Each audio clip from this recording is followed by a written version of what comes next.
Hola, ¿qué tal? Buenas tardes a todos. Bienvenidos de nuevo a este su programa favorito, El Derecho hasta la puerta de tu casa.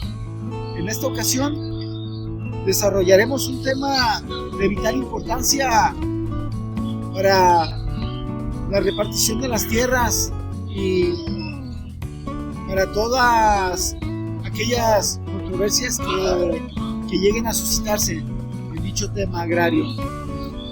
Hablaremos de los tribunales agrarios, del RAN, que significa Registro Nacional Agrario, y de la Procuraduría Agraria. ¿Cómo están, compañeros? En esta ocasión me acompaña Ángela Matón, el licenciado Ángela Matón y el licenciado Ramón Fermín.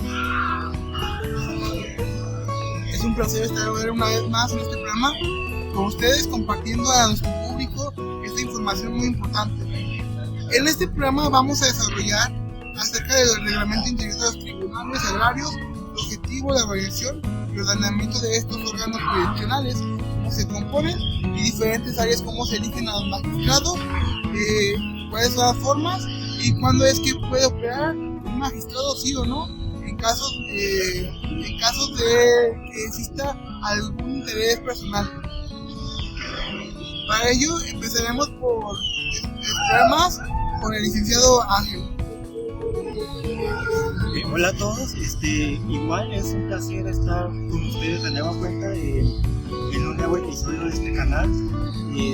Por mi parte, vamos a explorar cómo es que la Procuraduría defiende al ejidatario y cómo el Registro Agrario Nacional le va a certeza jurídica a cada hectárea mediante el control registral. Para facilitar a nuestro público, hemos dividido el programa en diferentes bloques para exponer otro punto más importante. Pasaremos al siguiente. Dicho lo anterior, iniciaremos con el bloque 1 acerca de cómo es el funcionamiento de los tribunales. Empecemos entonces con este tema de los tribunales. Ramón, ¿quién lleva la batuta o el mando en estos organismos? Bueno, en estos organismos lo llevan los magistrados, que un tribunal superior agrario está integrado por 5 magistrados numerarios y uno de ellos es el presidente. Este presidente es el electo por sus compañeros por un periodo de 3 años, es decir, en 3 años se vuelve a hacer una reelección a través de votación. Y para ello empezaremos a desglosar las facultades. El compañero Juan empezará haciendo los planteamientos para desarrollar más este tema. Abogado, ¿qué facultades tiene ese presidente? ¿Es solamente una figura representativa o tiene algún compromiso más fuerte? Tiene un compromiso más fuerte. Tiene la importancia para simplificar la justicia. Nombra titulares de áreas clave como Secretaría General y la Escuela Judicial y debe rendir un informe anual en el primer trimestre de cada año. Es decir, las votaciones del pleno no tiene votos de calidad. Es decir, tiene la capacidad de nombrar representantes en diferentes áreas para que lo asistan en su trabajo, para que a través de esos representantes pueda cumplir con sus facultades, siempre y cuando tenga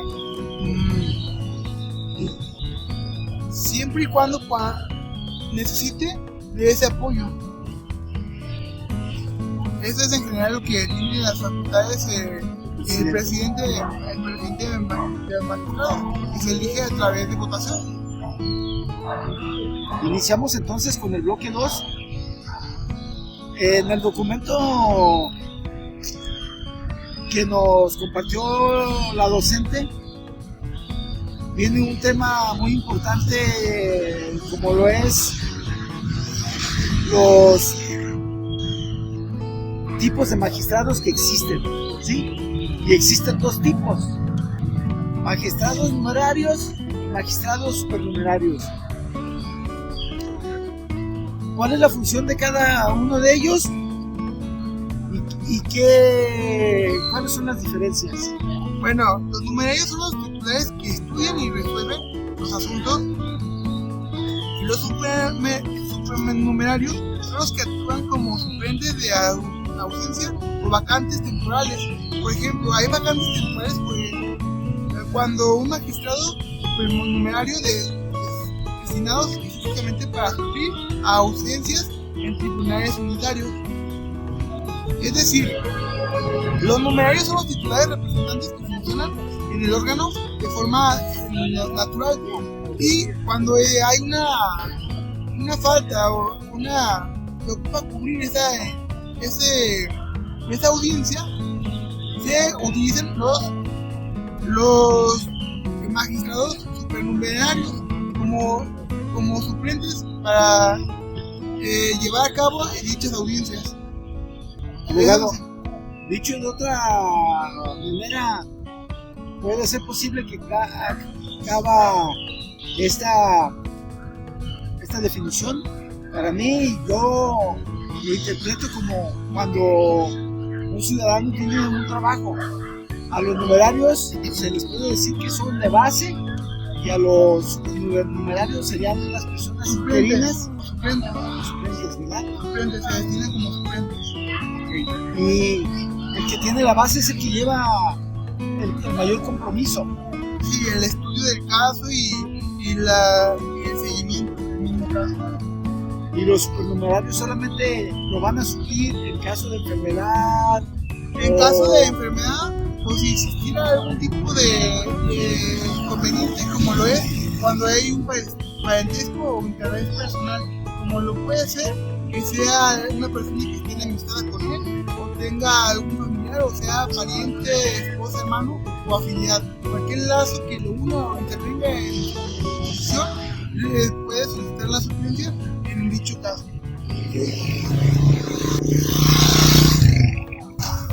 Ok, continuando con el mismo tema, otro punto muy importante que nosotros debemos saber es que en México los magistrados son designados principalmente por la Cámara de Senadores a propuesta del presidente de la República, y el Senado en receso de la comisión. Bueno, disculpen a las técnicas, pero son cosas que pasan gracias, compañero. Como decía, los magistrados son designados principalmente por la Cámara de Senadores a propuesta del presidente de la República. Si el Senado está en receso, la comisión permanente entra al quite. Es decir, y como ejemplo, quisiera agregar lo siguiente para entender mejor este tema. En México, el Congreso tiene 2 periodos de sesiones ordinarias que van del 1 de mayo al 31 de agosto. Es cuando el Senado está en receso. El presidente de la República envía su propuesta, esto para poder ocupar esa vacante. Como no hay pleno en el Senado para recibirla, el documento llegará a la comisión permanente. Es decir, que el órgano se queda de guardia, compuesto por 19 diputados y 18 senadores. Es nada más para poner un ejemplo y desglosar este punto y entenderlo mejor. Siguiendo, le cedo la palabra a nuestro compañero. Ok. Abogado, ¿qué pasa si alguno de estos magistrados tiene algún interés? Digamos que conoce a dicho actor o a dicho demandado, o tiene algún interés, o él mismo sea deudor. En este punto entramos en un contexto de los impedimentos y excusas. Los impedimentos y excusas pueden ser por parentesco, enemistad o interés personal en dicho caso. En ese momento se puede excusar el magistrado y disponer su caso ante el tribunal y desistir de llevar dicha audiencia. por motivos personales, o casos de enfermedad, o asuntos de gran importancia. Quiere decir que esta excusa, ¿te refieres tú a que el magistrado que tenga esa situación, él tiene que hacer como un escrito para no llevar a cabo esa audiencia y dejársela al supernumerario? Bueno, pueden existir dos casos probables. El primero es cuando ya se presenta una enfermedad, no puede asistir, se tiene que dar por enterado un escrito con ciertos días de antelación. O cuando ya se presenta en la misma audiencia, puede decir, desisto de llevarla esta audiencia porque hay un interés personal y no estoy facultado para llevar dicha audiencia por motivos de interés personal o alguna enemistad o cualquier cosa que puedan decir la otra parte, o tumbar abajo su decisión o su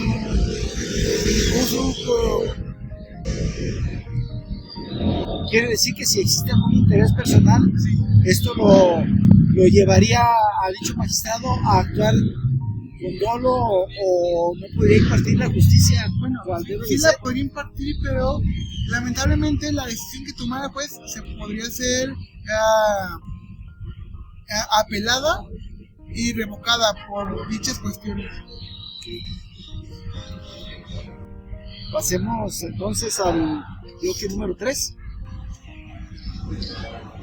Tribunales unitarios y el personal que lo opera. ¿Estoy en lo correcto? Sí, cada tribunal unitario está encargado de un magistrado numerario.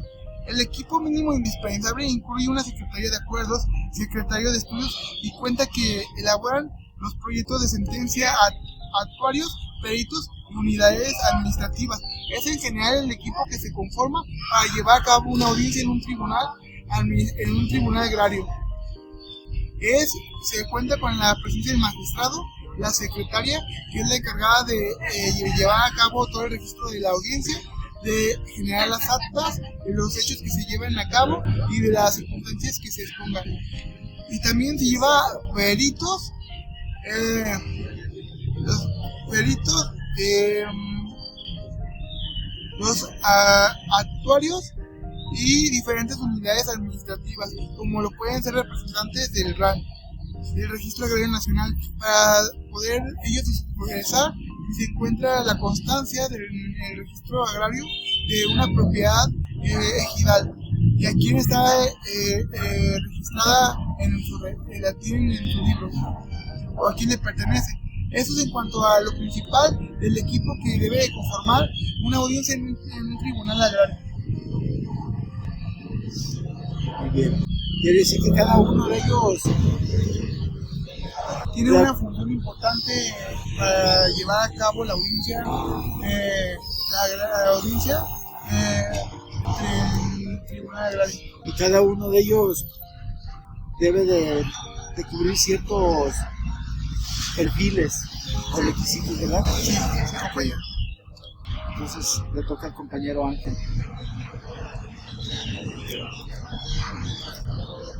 Ok, hablando de los tribunales agrarios y el personal operativo, me gustaría destacar un punto muy importante, es sobre los peritos. Los peritos son expertos que deben acreditar conocimientos técnicos. ¿Esto para qué? Se preguntarán. Esto para integrar al Padrón Nacional.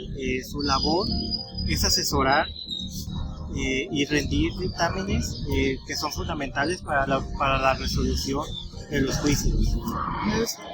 Los peritos podemos decir que son expertos en la materia, por ejemplo, los de grafología. Los peritos ¿en qué otras cuestiones se les ocurren, compañeros? Como por ejemplo un perito Topográfico, que es muy acertado en lo que estamos viendo sobre en la materia agraria, para que deslinde las proporciones, las combinancias de cada parcela. ¿sí? ¿O otro tipo de perito en este tipo de áreas? También puede ser el perito en genética, para si surge algún heredero reconocido, para hacerle la prueba de ADN. Aunque es muy poco común y es muy moderno en estos campos agrarios. es algo no muy usual que se vea que se hagan pruebas de genética o de ADN para presentar en un tribunal agrario. Es algo muy moderno y novedoso, pero sí se puede usar y emplear. Y todo, recuerden que todo medio o medio que tengamos a la mano hay que usarlo, emplearlo. No importa que sea innovador, todo lo que nos preste una herramienta fundamental para llegar a un mejor dictamen o sentencia por parte del magistrado es esencial. Sí, aunque suenan como si fueran de mayor importancia los dos primeros, ¿no? El de grafología y el perito en topografía, ¿no? Porque pues, prácticamente lo que interesa son las firmas y las dimensiones, ¿no? Y las coordenadas de la tierra. Sí. Como tú mencionas, pues es muy poco común que exista casos donde se tenga que hacer uso de la genética. Sí, pero sí se pueden implementar en situaciones especiales. Ok, abogado, ¿y los requisitos para ser secretario general de acuerdos, cuáles son estos? Es riguroso y esto se requiere ser licenciado en Derecho con título de al menos 5 años, tener mínimo 30 años de edad y demostrar 5 años de experiencia profesional o 3 años de labor en órganos jurisdiccionales. Es decir, tener una carrera en Derecho y ya tener una experiencia de al menos 5 años, tener una edad de 30 años para poder ejercer esta profesión. Y aparte, tenemos que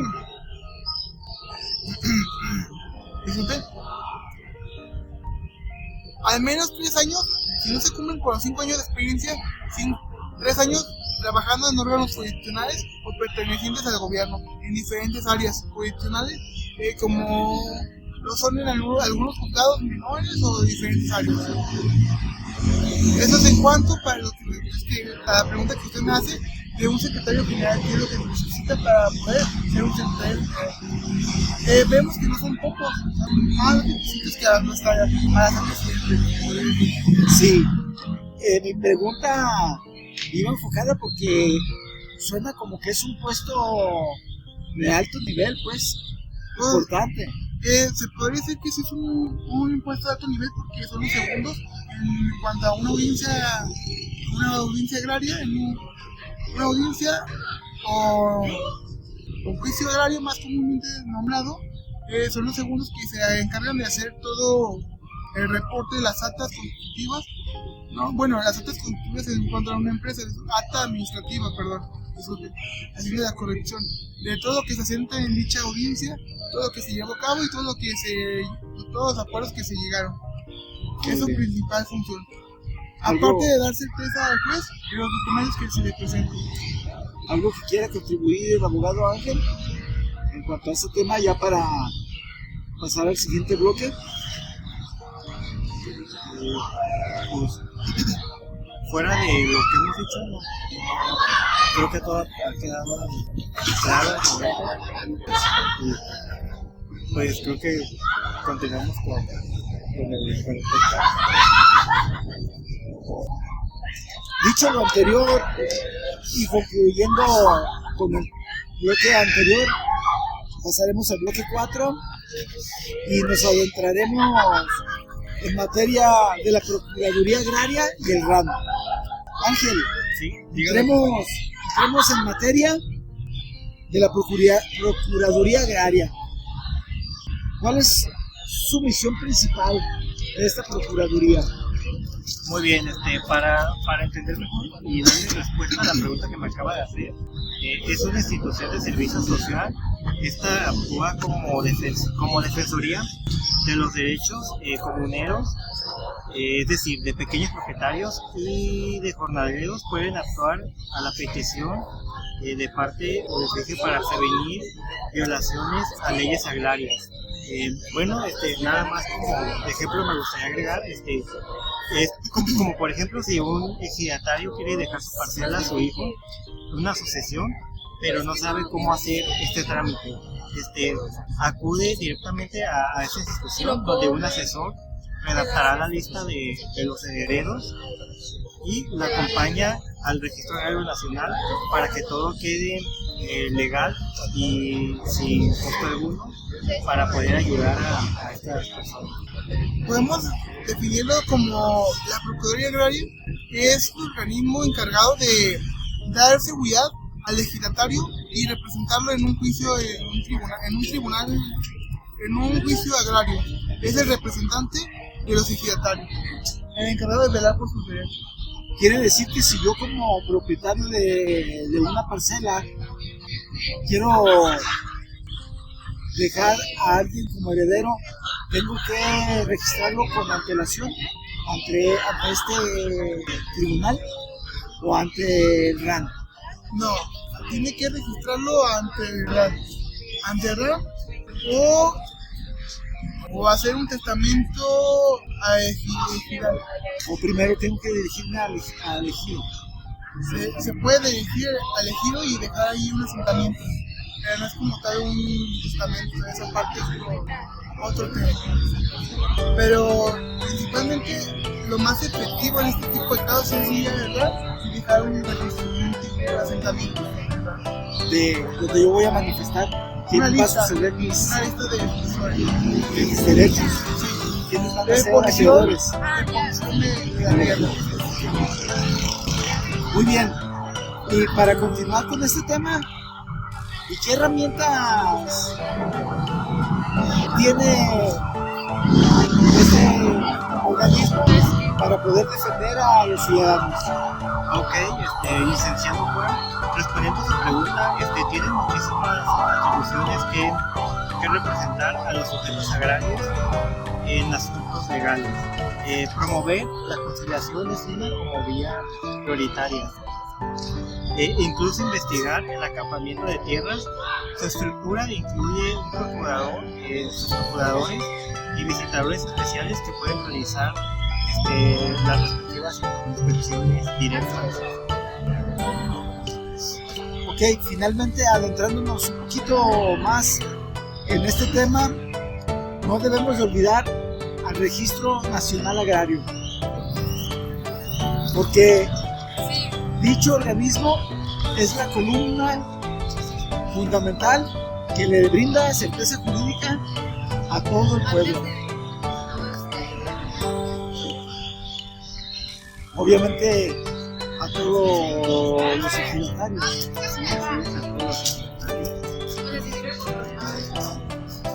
Porque en el RAN se deben inscribir todos los documentos que notifican la propiedad y de las tierras ejidales. Es decir, aquí se lleva el registro, que es lo más importante. Vienen los títulos, resoluciones judiciales, constancias, y hace todo tipo de pruebas para un juicio. Se podría comparar o decir que es como el registro público de la propiedad del registro agrario nacional. Se podría comparar. Es básicamente lo mismo, pero diferente. Uno es de posesión y otro es de propiedad. ¿Cuál fue tu mencionaste? El registro público de la propiedad se podría comparar en el registro agrario nacional. Creo que sí se podría comparar, porque el registro, porque como ya lo había mencionado, en el registro agrario nacional se deben inscribir todos los documentos de la propiedad y de las tierras ejidales y comunales. Es algo parecido a la organización que también mencionaste. No creo que haya entre las dos mucha diferencia como tal, ya que son organismos que funcionan de una manera similar.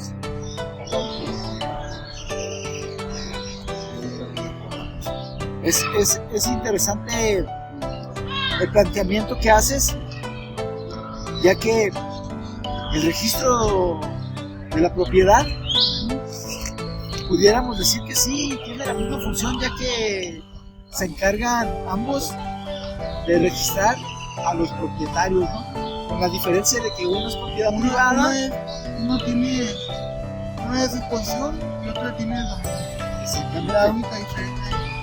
aquí, ¿no? Que ya es considerada como propiedad privada, y el Otro de pertenencia agrario al Estado, que les presta o les soporta el gobierno a la sociedad diferentes extensiones de tierra para que trabajen y generen recursos de comida o sustento para la sociedad. Ok, pues dicho lo anterior, es interesante cómo todo encaja, ¿no, compañeros? Desde el magistrado que juzga, pasa por la Procuraduría que asesora agraria, Que va en representación del agrario. y por último, el Registro Nacional Agrario, que es el que certifica y registra.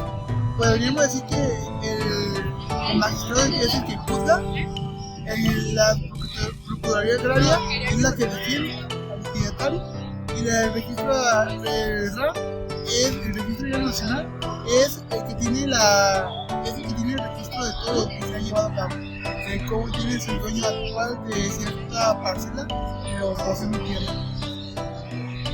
Algo que quiera contribuir. Sí, hay algo muy importante que quiero contribuir antes de cerrar este podcast, y es principalmente para proteger a los sectores que son más vulnerables dentro de nuestra sociedad. Es decir, del campo, mediante principios como la gratuidad y la suplencia de la deficiencia de la queja. Es lo que me quisiera agregar, pero en conclusión yo quisiera decir que estos principios son los que transforman al derecho agrario y lo hacen mejor. Un simple conjunto de normas es una verdadera herramienta que nos sirve a nosotros como de justicia social. Mientras que en otras materias como materia civil o materia mercantil, el derecho es un poco más frío y es un poco más estricto en la forma en la que se llevan los procedimientos, donde un error técnico puede costar todo el caso. En el mundo agrario, la ley reconoce la desigualdad histórica del campo y esto lo hace una rama del derecho muy noble. Sí, se puede decir que el derecho agrario es noble en cuanto a que es más simple o sencillo de llevar, no se utiliza tanta formalidad. Tiene sus formalidades y sus requisitos, pero es un poco más simple en cuanto a las condiciones que se llevan. Totalmente de acuerdo con ustedes, compañeros. A raíz de la repartición de las tierras a través de la historia, que ya hemos venido mencionando en programas anteriores, cuando se extingue el dominio de los, ¿cómo se llamaban? Los hacendados, pero tienen otro nombre, ¿cómo era el nombre de los hacendados? Aquí lo tengo, latifundios. Esos famosos latifundios que fueron de tierra de los hacendados, que fueron esclavizadores de la población en aquellos ayeres, y cómo se ha ido configurando estos organismos, pues, que se encargan de impartir la justicia y brindar la certeza jurídica que requiere la población, ¿no? Que, como bien dice Ángel, pues, si en un momento era la más vulnerada, ahora con esta repartición de tierra pues se convirtió en algo sólido y que da mucha certeza jurídica. Nuevas reformas a la ley agraria. Recordemos que también la ley agraria se ha modificado y ha mejorado en ciertas cuestiones, como en el campo, en cuanto al derecho de la mujer, que antes no podía una mujer tener la posición de cuando moría su esposo, no podía tener la posición de un girar, a menos que tuviera un hijo mayor, y no pasaba a ser otra vez del Estado, sino otorgaba a otra persona para que trabajara la tierra. A los menores de edad también, que no les permitían, pero con las reformas les empezaron a dar poder también, siempre y cuando tuvieran a cargo la familia, pues. Y también otro punto importante que toma el derecho agrario es la posesión, que recordemos que en el artículo 48 de la ley agraria actualmente establece que Son 5 años para una posición si es de buena fe, es decir, entraron con título de poseedor, por un padre, hermano, quien se haya puesto a tierra, falleció y le dejó a tierra 5 años, pueden hacer juicio ante los mismos tribunales agrarios mediante la representación del elegido, mediante la representación del elegido, que va a fungir como representante, va a decir si pagó las cuotas adecuadas, si ha estado presente, ha trabajado tierra y es acreedor a hacerse una constancia como poseedor de la tierra.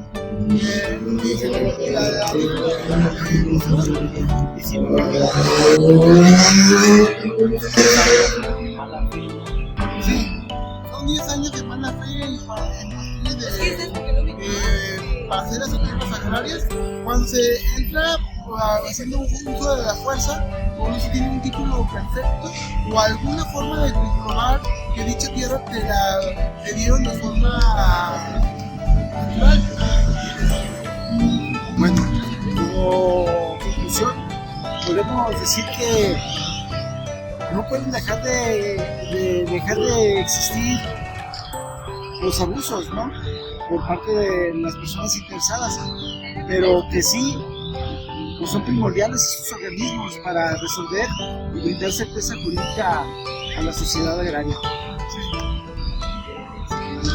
La Procuraduría Agraria también puede funcionar en cuestiones como lo son cuando hay un despojo como tal. Puede certificar que tú eres el poseedor originario y intervenir en esos casos ante una denuncia y ya se volvería en materia penal entre la fiscalía. La materia agraria también se puede llevar, aparte de los tribunales agrarios, se puede llevar en materia penal. Muy bien, buen punto. Bueno, eso yo sería todo lo que bueno, hemos abordado grandes temas este día, pero por mi parte ha sido todo. No sé si ustedes gusten agregar algo más, o concluir, o despedirse ya. Despedir ya este programa. Igual me gustaría despedirme. Me gustó mucho de cómo abordamos el tema del día de hoy, que es de vital importancia. Y pues muchas gracias por estar con nosotros y acompañarnos una vez más en Orto Podcast. Y pues le cedo la palabra a mis compañeros para que, si gustan, despedirse también. Y de mi parte sería todo. Nos vemos en una próxima emisión. Bueno, de mi parte también es todo. Les agradezco por otra vez estar haciendo un programa de suma importancia para la sociedad, de forma fácil de comprensión. Y esto de mi parte. ¿Nuestro compañero? Muchas gracias, Ramón, Ángel, y a nuestra audiencia. Agradecerles también su preferencia y esperarlos en un próximo episodio del Derecho hasta la puerta de tu casa. Hasta un próximo episodio. Buenas tardes.